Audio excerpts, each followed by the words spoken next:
10 steps ahead of you. You're not big on trust, are you? Did you always know from the beginning that you were working towards this ending and that cliffhanger?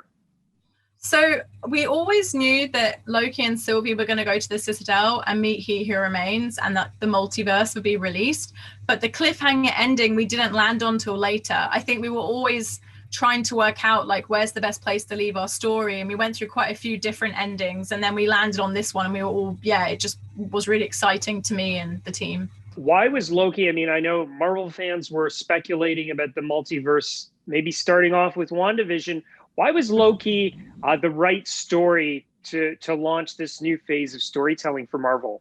So that one, I just don't think I'd be able to answer it, just because I think it would be a Feige question, just because, you know what I mean? Because it relates to like his bigger master plan and everything. But I guess all I could say for myself was that it was so exciting to me, I guess, in the sense of a rug pull, right? Because, you know, I didn't know what was going to happen in the other shows, but like everyone, I was watching those shows as a fan, and I was speculating and wondering what might be dropped. And I guess it's kind of fun that, you know, you go through the journey with those shows and then you get to ours, and then it almost then feels like a proper rug pull at the end, because everyone's expectations are still quite high with when that might get dropped. But in terms of the bigger scheme of things, I could not say. What was it about Loki? The character, he's been around for 10 years. People love him. For you, what was it about Loki that made you really want to get involved? Honestly, I think because Tom's performance is incredible, and I just think he's grounded Loki with such empathy and such wit and pain as well. And he's a character that I've really loved watching across the movies. And I've always been, I don't know, I just thought he has one of the best arcs, you know, seeing him go from villain to anti-hero, it never felt forced, I think, because it was such a slow burn, right? Because it was across these 10 years. So I think for me, one, I wanted to know where Loki had gone. and also I was just intrigued because, you know, in the comics, I love so many comic runs with him, and I feel like there's so much to delve into with his character. So I was just excited to be part of that conversation and hopefully be part of making it. Loki did sort of still get his redemption arc in the show. Where does that leave Sylvie, though? Because Sylvie now seemed more to me like she's the villain.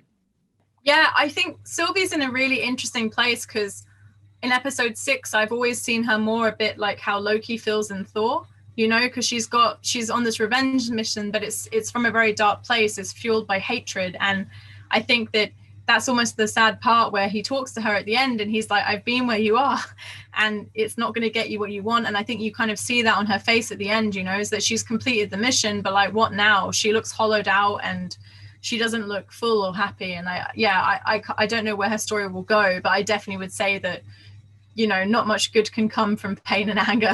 So I'll be intrigued to see where she goes. How wide a net did you cast for He Who Remains? Jonathan Majors is going to have a bigger part to play in the Marvel Cinematic Universe. And so I'm wondering how big that net in the first place? We all kind of just spoke about essentially like just actors, you know, and Jonathan was an actor that all of us were like, man, he's so amazing. And if he's interested, it would be incredible. And so, I think honestly, he was our first choice and we all went to him. And it was just so exciting to speak to him and see that he was interested. I think that he's just one of those actors that command your attention. And he's also a fantastic character actor. So I think that to me was really exciting, particularly for our show, for the Timekeepers, because I hadn't cast the voice of the Timekeepers yet. And so, you know, we had this amazing Wizard of Oz reference, but I was like, well, we've got to get the wizard to do the voice. So we sent him the art and he did we did motion capture with him as well. But he did the voices for the Timekeepers. And I think that, you know, that's credit to his amazing talent as an actor. And then obviously beyond that, just getting to launch him as this, you know, variant of Kang as He Who Remains was just, a massive honor. For people who don't know Kang the Conqueror, massive Marvel villain, potentially Marvel's next big bad. How does Kang compare to Thanos? Just for people who don't know or don't know what to expect about what's coming.